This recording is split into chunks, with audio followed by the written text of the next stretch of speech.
기도는 하나님과의 깊은 대화죠. 말씀 전하는 설교는 여러분들에게 말씀을 대언하는 겁니다. 이 대언할 때는 그냥 올라와서 말씀 전하는 것 같지만 어느 교회의 목사님도 다 그렇겠죠. 조금 두렵고 떨려요. 내가 이 말씀을 전해서 성도님들에게 어떤 반응이 있겠고, 그 다음에 또 내가 신학적인 어떠한 내용이 있어서 어긋나지 않을까. 그래서 신학대학원이 유명한 대학교의 교수님들의 설교 내용도 한번 이렇게 비교해봅니다. 그러면서 작성을 해서 전하는 건데요. 하여튼 그런 것을 위해서 우리 성도님들께서 아마 많은 기도가 필요하지 않는가 생각이 듭니다. 이 구약 성경을 살펴보면 그런 중에 우리가 같이 읽은 이 출애굽기 19장 1절에서 6절까지 같이 읽었습니다. 여기 5절, 6절은 굉장히 중요한 대목입니다. 어떤 사람이 구약을 공부했노라 하면서 오늘 우리가 드리는 이 신해산 언약의 의미를 이해하지 못했다면 그 신학은 거의 다 잘못된 신학이 되고 말 것입니다. 그만큼 오늘 여러분에게 드리려고 하는 말씀은 아주 중요한 대목을 살피게 됩니다. 우리는 보통 출애굽기 하면 이스라엘 백성이 그저 큰 기적으로 탈출했다, 애굽에서 종되었던 집에서 해방되었다, 뭐 그런 데다가 초점을 맞추고 홍해 바다가 막 갈라지는 것, 이런 것에 관심을 기울이고 되게 그렇죠. 출애굽기 19장 5절 6절은 어쩌면 구약 성경 전체가 이 말씀에 매어가지고 돌아가고 있다. 다시 말하면 구약, 옛 언약이요, 새 언약, 신약, 그 가운데서도 구약, 옛 언약에 축이 된다 할 정도로 중요한 부분입니다. 구약을 이해하려고 하면 적어도 오늘같이 읽었던 그 말씀을 이해해야만 구약을 이해할 수 있다는 그 말씀입니다. 다른 말로 하면 오늘 드리는 이 말씀을 잘 이해하면 구약이 그냥 쉽게 한눈에 거의 다 정리될 수 있고 또 거의 바르게 이해할 수 있다고 할 수 있습니다. 먼저 1절을 보게 되면 이스라엘 자손이 애굽 땅을 떠난 지 3개월이 되던 날 그들이 시내 광야에 이르니라. 애굽에서 나오는 때로부터 제3개월 세 번째 달, 다시 말하면 세 번째 달이라고 해서 만 3개월이 지났다는 것이 아니고 달수로 하면 세 번째이었다. 그러니까 나오는 그 달, 그리고 그 다음 달, 그리고 세 번째 달, 그러니까 정월 14일에 나왔으니까 14일 저녁에서 15일 새벽으로 넘어오는 그 날에 나왔으니까 첫 번째 날 15일밖에 안 되는 것이고, 그 다음 한 달 지나면 45일이 되겠죠. 그 세 번째 달 5일이 되면 50일째가 되는 거죠. 그게 오순절 50일째 되는 때인데 걸친 달로 하면 세 달이 걸쳐 있는 것입니다. 무슨 말씀인지 이해가 가십니까? 예.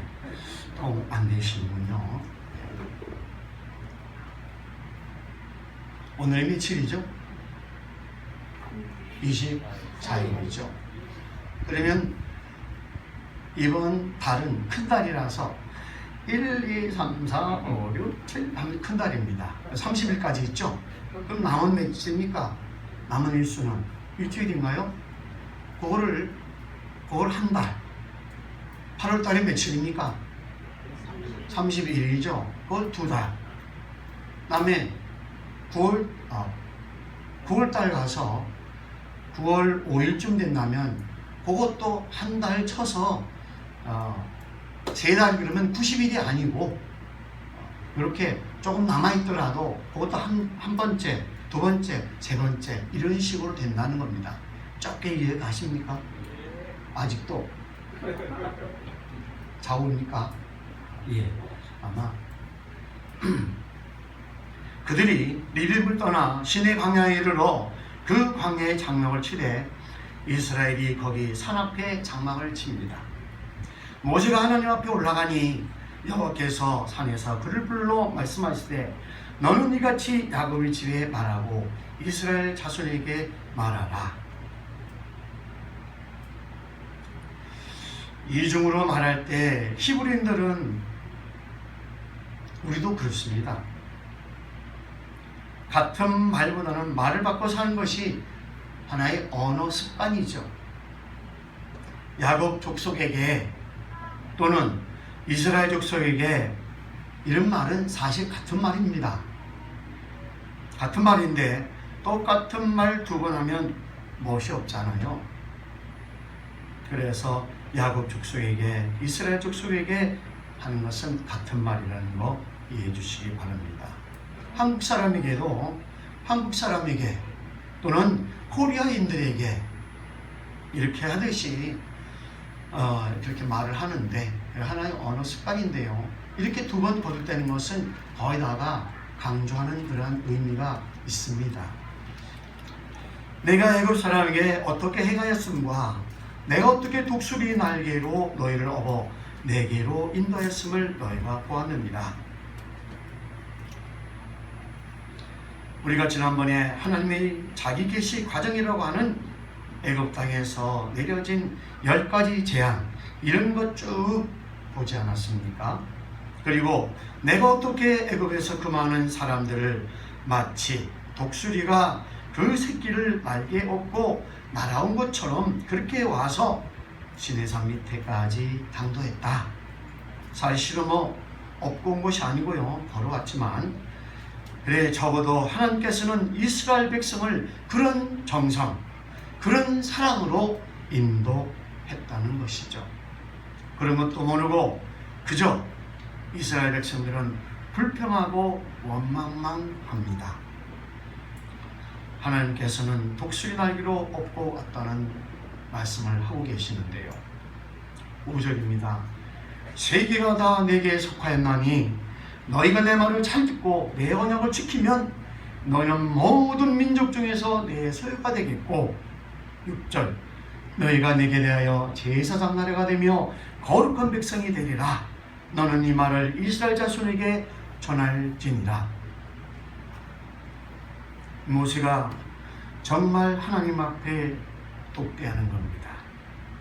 혼자 하나님 앞에 올라가서 이 말씀을 받았는데 구약 성경 중에서 가장 중요한 대목입니다. 옛 언약의 축이 되는 말씀입니다. 이 말씀을 어떤 의미가 있는지 굉장히 압축된 그런 말씀인데요. 5절을 좀 더 자세히 본다면 세계가 다 내게 속하였다. 참 요절 중에 요절이죠. 성경에 어떤 줄을 긋고 표시를 할 만한 그런 대목이 어딨냐 그러면 이러한 말씀이라고 봅니다. 세계가 다 내게 속하였다. 지금까지 어떤 신화라든지 전설이라든지 어떤 종교의 경전을 봐도 어떤 신도 하늘의 어떤 귀신들이나 무슨 신들이 세계가 다 내게 속하였다 이렇게 말하는 신은 없었습니다. 또 그렇게 말해도 안 되겠고요. 그는 신이 없다는 것입니다. 한국의 귀신은 이 동네가 내 거다, 이 나무가 내 거다, 이 돌이 내 거다, 이런 정도 그렇게 얘기할 수 있지만 감히 어디 세계가 다 내게 속하였나니 이런 어마어마한 말을 입 밖에 내는 신이 없는 것입니다. 이런 말 한마디만 해도 하나님 앞에 권위가 느껴지지 않습니까? 지난번에 우리가 모세를 불렀을 때 하나님께서 나는 스스로 있는 자니라, 그 한마디에도 권위가 있지요. 우리 성도님들이 언어에 대한 감각이 어느 정도인지 잘 모르겠습니다만, 언어에 대한 감각이 세계가 다 내게 속하였나니 하는 이런 말씀이라든지 나는 스스로 있는 자, 이거 굉장하다고 볼 수 있습니다. 그러니까 그런 감격을 안고 성경을 읽어야 성경 읽을 맛이 나는 겁니다. 설교 듣는 것도 마찬가지고 설교하는 것도 마찬가지인 거죠. 노래를 들으면 어디가 클라이막스인지, 어디가 어떤 힘이 들어가야 하는지 그런 게 있죠. 어떤 음악에 감각이 있으면 그런 것처럼 성경에도 보면 어디가 힘주어서 강조할 부분인지 이런 게 보여야 됩니다. 그런 게 보이면 성경이 전혀 다르게 읽어지고 이해되고 그렇게 될 겁니다. 이어서 너희가 내 말을 잘 듣고, 아주 중요한 거죠. 우리가 하나님을 섬기는데 가장 중요한 것은 그 말씀을 잘 듣는 것이죠. 순종이 제사보다 낫고 듣는 것이 수양의 기름보다 낫다. 하나님 말씀을 잘 듣는 것, 그것보다 중요한 것이 없지요. 잘 듣는다는 말은 무슨 말입니까? 알아듣도록 들어야 되고 이해가 되도록 듣고 하나님 말씀을 완전히 이해하려는 그런 자세가 필요하다는 것입니다. 또 가르치는 사람도 마찬가지로 창세기부터 계시록까지 완전히 다 가르치겠다, 완전히 마스터를 시키겠다, 이런 정신이 있어야 된다는 것이죠. 지금까지 대형교회를 이끌어가는 그러한 목회자 이런 분들 알아보면 어떤 분도 성경 말씀을 전체를 완전히 다 성도들에게 숙지시키겠다, 이런 마인드를 가지고 있는 사람이 극히 드물다고 합니다.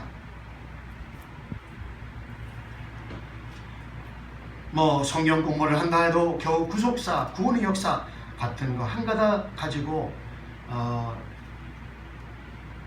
성경 공부를 하는 것을 봅니다만, 66권을 다 각권 개별적으로도 살펴본 분들은 성경 전체에 흐르는 하나님의 통전적인 뜻을 온전히 이해하고 바르게 이해하고 또 온전히 전하고 가르치겠다 하는 그런 자세가 참 목회자한테는 참 좀 필요한데 그렇지 않다는 거죠. 성도들이 예배 달랑 드리고 그저 주일 예배 드렸다 그러고 만족하고 그러면 안 된다는 것입니다. 끊임없이 배우고 전하고 가르쳐야 됩니다. 어디까지냐? 성경 말씀 전체를 다 이해될 때까지 배우고 전하고 가르쳐야 된다는 것이죠. 우리가 가르치면 2배, 3배 정도 다 배우게 됩니다. 그러니까 창세기부터 계시록까지 다 이해가 될 때까지 들어야 됩니다. 구약시대에 이 모세나 그때 이스라엘 백성들보다 우리가 훨씬 더 중차대한 사명을 띠고 있기 때문에 모세는 그저 5경 정도만 가르치면 끝났습니다. 그런데 우리는 5경 가지고 안 되죠. 5경은 기본이고 계시록까지 다 가르쳐야 하기 때문에 노력도 우리가 배나해야 되고, 구약시대 어떤 율법 학자들이나 그러한 학자들보다 오늘 교회에 나오는 목회자들은 말할 것도 없고 성경을 가르치는 교사들이 전심전력을 해서 너무 나이가 들면 어렵죠. 젊은 날에 최선을 다해서 이 말씀을 잘 들어서 완전히 이해될 때까지 노력을 해야 합니다. 3,500년 전에 모세가 기록한 것을 오늘 우리가 이해 못한다는 것이 말이 안 되지 않습니까?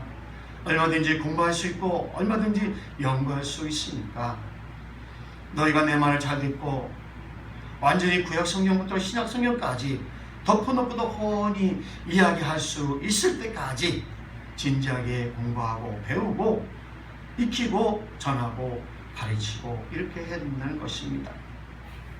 그 다음에 내 언약을 지키면, 이 언약이란 말을 중요시해서 어떤 분이 성경에 컴퓨터를 통해서 찾아보셨다고 합니다. 신구약 통해서 보니까 294회나 이 언약이라는 말이 나온다고 합니다. 끊임없이 이 언약이라는 말이 나오죠. 이 성경이 언약 아닙니까? 구약 옛 언약이요, 신약은 새 언약입니다.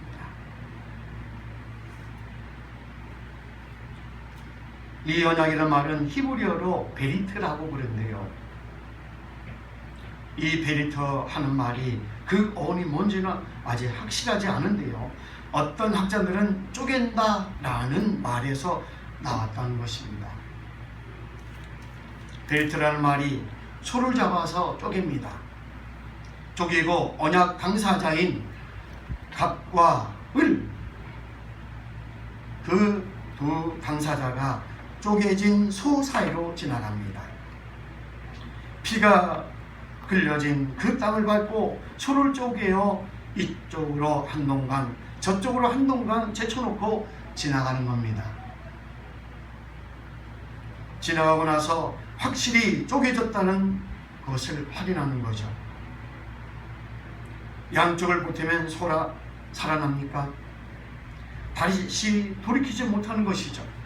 그러니까 한번 언약을 했으면 다시 돌이키지 못한다는 그러한 의미가 있습니다. 그만큼 피로 세운 언약이라 할 때는 소가, 살아있는 소가 쪼개졌다는 겁니다. 그 정도로 아주 진지하게 언약을 합니다. 우리가 볼 때 약속라고 할 때요, 놀랍게도 그 속자가 묶을 속자로 되어 있습니다.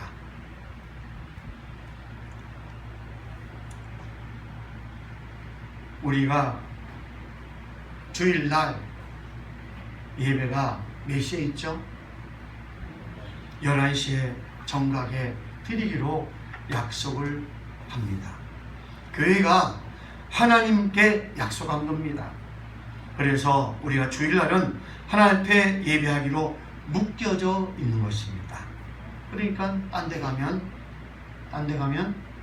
안 돼요. 그 약속을 풀어버리고 자꾸 굴러다니면 안 됩니다. 그러면 나중에 어디로 굴러갈지 몰라요. 이 약속을 해서 묶여져 있어야 이게 인격이라는 것입니다.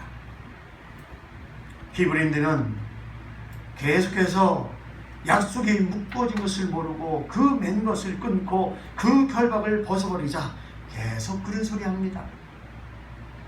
우리가 약속이라는 것을 가지고 묶어지면 좀 불편하죠. 안 묶어진 것보다 묶어지면 좀 불편합니다. 예를 들어볼까요? 차를 탔습니다.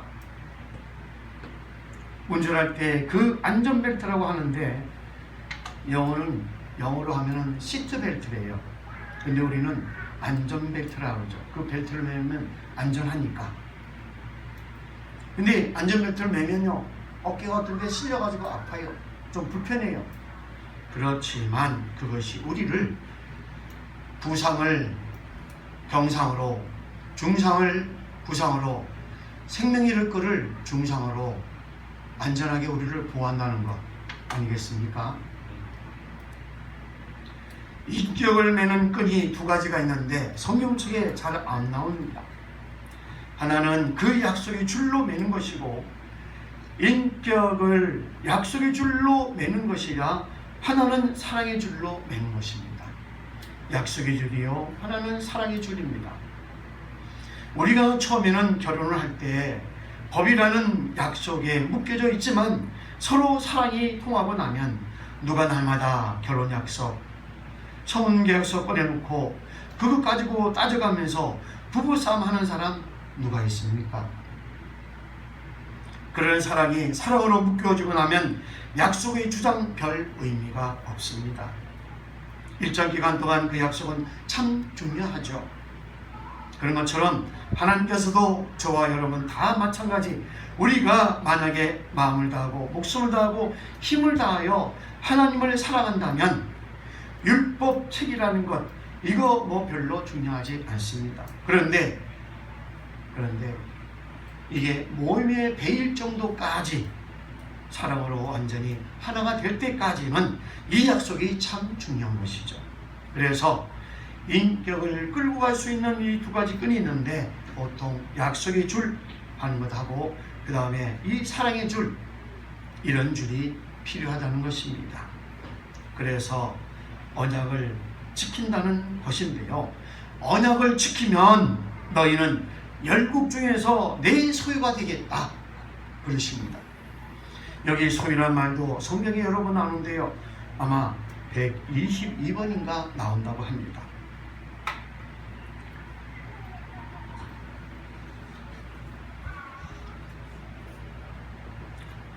소유하고 존재, 참 중요한 일입니다.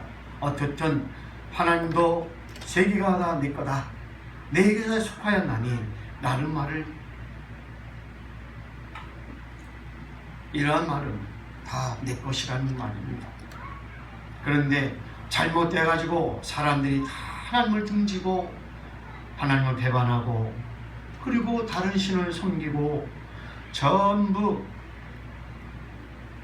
땅이나 집을 사가지고 하나님 이름으로는 등기 안 해요. 전 누구 이름으로 등기합니까? 제 이름으로 등기하죠. 자기 이름으로요. 하나님께서는 어떤 사람을 자기 소유로 삼습니까? 돌이켜봅니다. 세계가 다 하나님 것으로 인정하는 사람, 둘째는 하나님 말씀을 잘 듣는 사람, 셋째는 하나님과 맺은 약속을 잘 지키는 사람, 이런 사람이면 너희는 열국 중에서 1차적으로 내 소유가 된다. 보통 성도들이 이사야에서 있는 말씀, 야곱아 이스라엘아 너는 내 것이라, 너는 내 것이라, 그것도 좋다고 손바닥에 새기고 그리 하는데, 문제는 하나님 말씀 잘 안 듣고 하나님 약속도 잘 안 지키면서 하나님께서 너는 내 것이라 그리 해 주실 걸 바라는 것은, 이건 전부 거짓 믿음입니다. 거짓 믿음이라는 것입니다.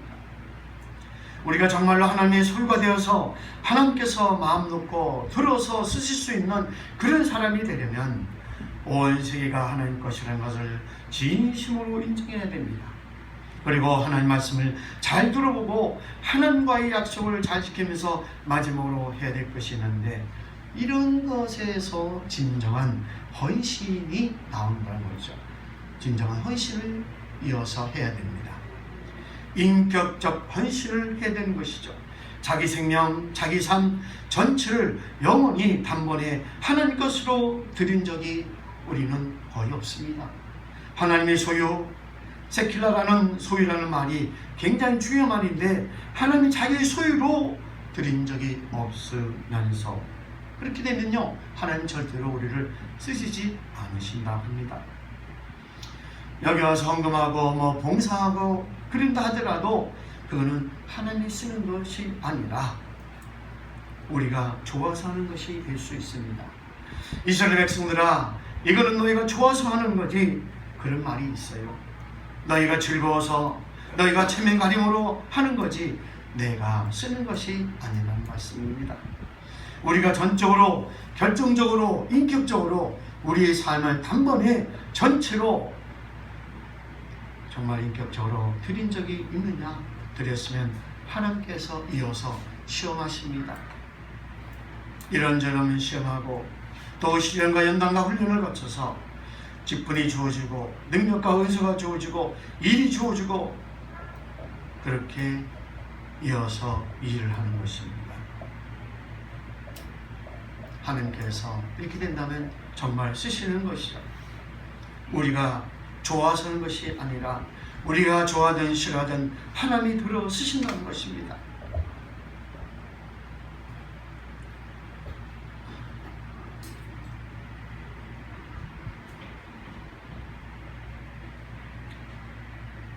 하나님께 날 드렸다가 나를 생판 그저 엉뚱한 것으로 보내면 어떡하냐. 사람들이 겁을 많이 먹어요. 그러니까 겁이 나서 그저 못 드린다는 것이죠. 이 소유라는 말이 굉장히 심각한 문제입니다. 내 소유. 왜냐하면 전 세계가 다 하나님 것인데 이 전 세계가 다 하나님께 등을 돌려대고 있는데 그 이스라엘 백성, 너희라고 할 때 이스라엘 백성은 만약에 하나님께서요 애굽 땅에서 아마 50년, 80년 동안만 그냥 내버렸다면 어떤 일이 벌어졌을까요?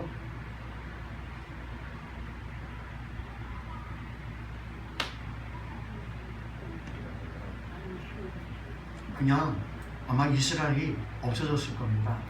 무슨 이유인지 아시죠? 산에 아이만 나면 나일강에 다 집어던지라고, 다 버리라고 바로왕이 그랬거든요. 만약에 50년, 80년 하면요 씨가 없습니다. 밥밖에 없어요.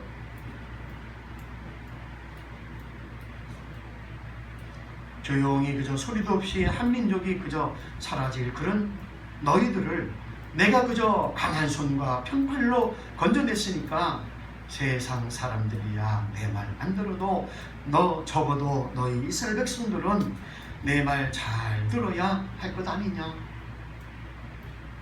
절대로 망하게 하는 것이 아니라는 것입니다. 하나님의 소유, 이 온 우주, 온 세상 천하 만민 가운데 1차적으로 하나님의 것, 하나님의 소유가 되고 이어서 6절입니다.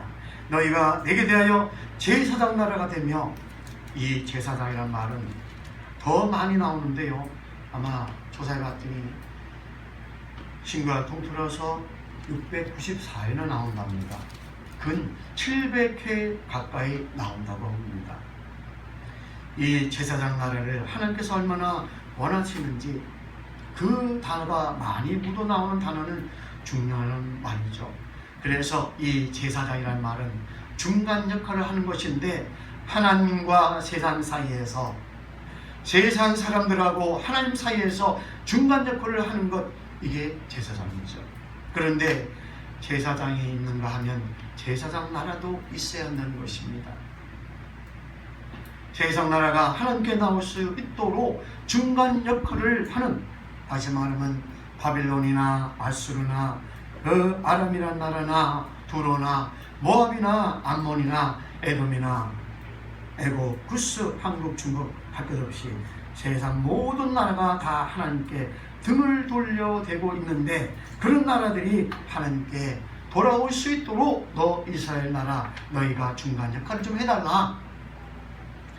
이것이 하나님의 주문이고 하나님의 소원이고 하나님의 뜻이고, 따라서 이것은 이스라엘 민족에게는 민족적인 그런 사명입니다. 바로 이 일을 하기 위해서 선택된 것이죠. 모든 나라가 이스라엘 나라의 중재로 말미암아서 하나님께 돌아오도록. 그런데 지금 이스라엘 나라 하는 것 보세요. 그 이스라엘 주변에 있는 어떤 나라가 조금만 건드려 봐요. 그냥 바로 반격을 해서 그냥 가만히 있지 않습니다.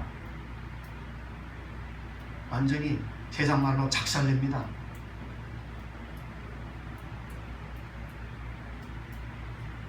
천하 악당들이 된 것이죠. 이스라엘 사람들이 전혀 하나님의 뜻을 알지 못하고 있습니다.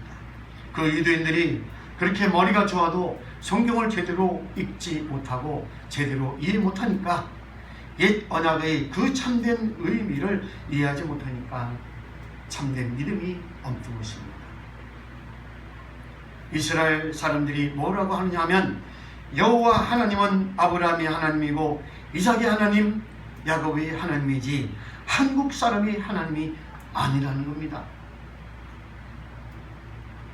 자기들 히브리 민족의 하나님이라는 것이죠. 그러니까 아브라함의 자손만 사랑하고 아브라함의 자손 중에서도 이스마엘은 아니고 이삭의 자손만 사랑한다는 것이고, 또 이삭이 낳은 자 중에서 에서 자손은 아니고 야곱의 자손만 사랑한다는 것입니다. 이렇게 믿고 있어요, 유대인들이. 이 유대인들이 사고방식입니다. 그러니까 이 유대인들은요, 뱀을 죽이는 거나 전갈을 죽이는 일은 잘하는 일이고, 그것보다 더 잘하는 일은 이방인들을 죽이는 것이 하나님이 더 기뻐하신다고 생각하고 있어요. 그러니까 지금도 이 잘못된 신앙, 잘못된 사고방식, 잘못된 사상 때문에 유대인들이 그 행포, 아무리 무기 많이 만들어서 아무리 세상 사람 많이 죽여도 이방인을 죽이는 것은 많이 죽일수록 하나님이 기뻐하신다, 이런 착각을 하기 때문에 팔레스타인 사람들 아무리 공격해도 히브리인들은 양심이 꺼리낌 없습니다.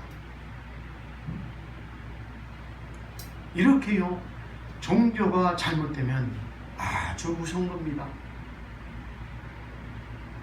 세계가 다 내게 속하였나니 너희가 내 말을 잘 듣고 내 언약을 지키면 너희가 일체적으로 내 소유가 되어서 다른 나라 온 세계가 다 내 소유로 돌아올 수 있도록 너희가 일차적으로 내 편이 되어서 중간 역할을 해달라.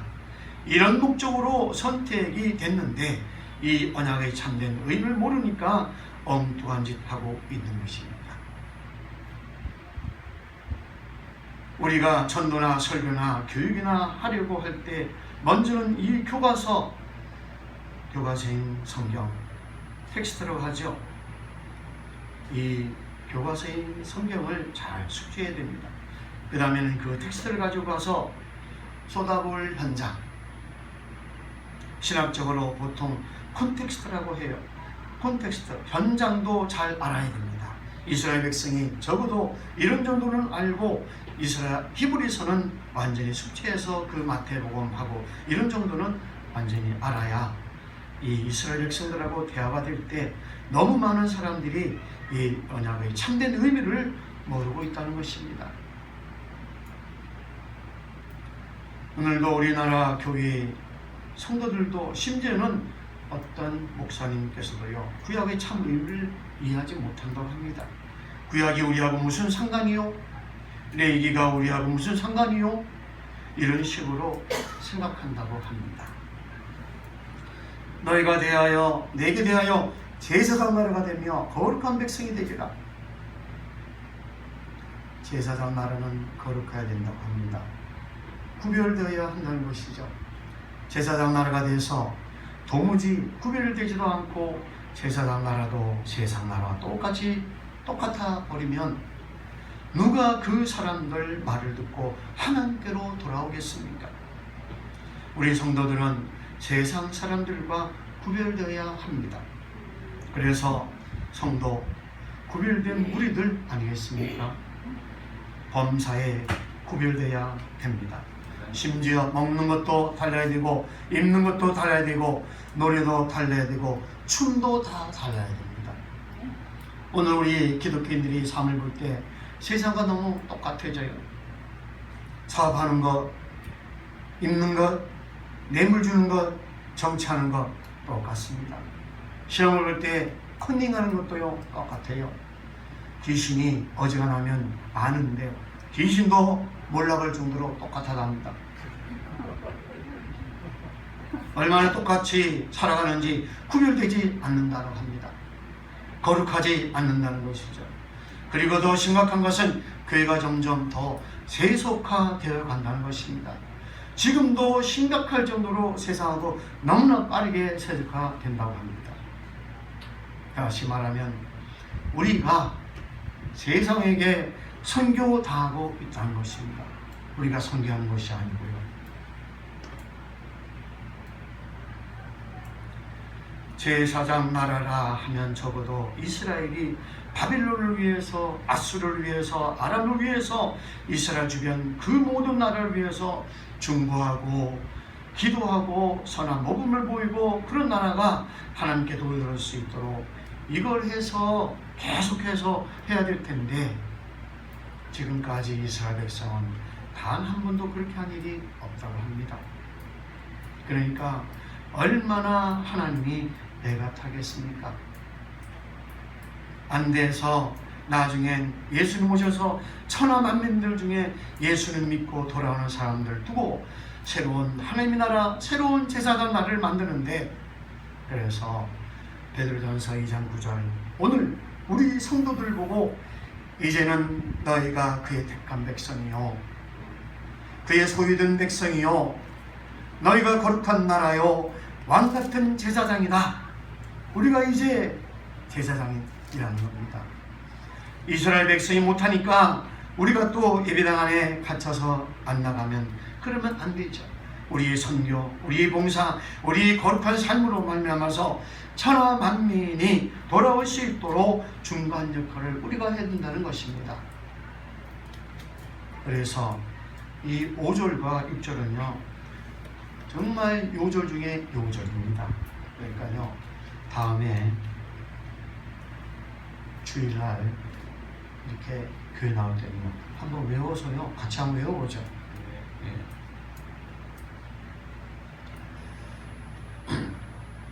이걸 모르면 구약을 다 놓치는 거니까 우리는 다시 한번 우리가 한번 5절 6절 같이 한번 읽어보겠습니다. 시작. 세계가 다 내게 속하였나니 너희가 내 말을 잘 듣고 내 언약을 지키면 너희는 열국 중에서 내 소유가 되겠고 너희가 내게 대하여 제사장 나라가 되며 거룩한 백성이 되리라. 너는 이 말을 이스라엘 자손에게 구할지니라. 아멘. 12시 10분입니다. 12시 반에 끝날 것 같은데요. 다음에 이어서 설문을 하고 기도로 마치겠습니다. 하나님 아버지, 이스라엘 백성이 애국에서 나온 지 50이 되는 날에 하나님과 언약을 맺는 장면을 보았습니다. 우리에게 하신 말씀이 많지만 백성들이 알아들을 수 있는 수준이 안 되고 먼저 이스라엘 백성 하나라도 하나님 말씀을 잘 듣고 그 언약을 지켜서 하나님의 소유가 되고 제사장 나라와 거룩한 백성으로 삼고자 했으나 가르치는 교사들이나 백성들이 너무 무지하기 때문에 이 사명을 끝내 감당하지 못한 그런 이야기를 공부하게 됩니다. 오늘날 교회도 도무지 하나님 말씀을 듣지 않고 약속을 지키지 아니하므로 교회가 힘을 잃어버리고 그런 형편이 되는 것이 온 세계에서 맛을 잃고 맛을 잃은 소금처럼 길에 버려져서 사람들이 발에 밟히게 되는 그런 모습으로 전락해 가고 있습니다. 이에 우리가 정신을 차리고 하나님의 말씀을 잘 듣고 그 언약을 지키면서 하나님의 끝까지 잘 모시는 저들 될 수 있도록 주여 도와 주옵소서. 예수님 이름으로 기도드리옵나이다. 아멘. 감사합니다.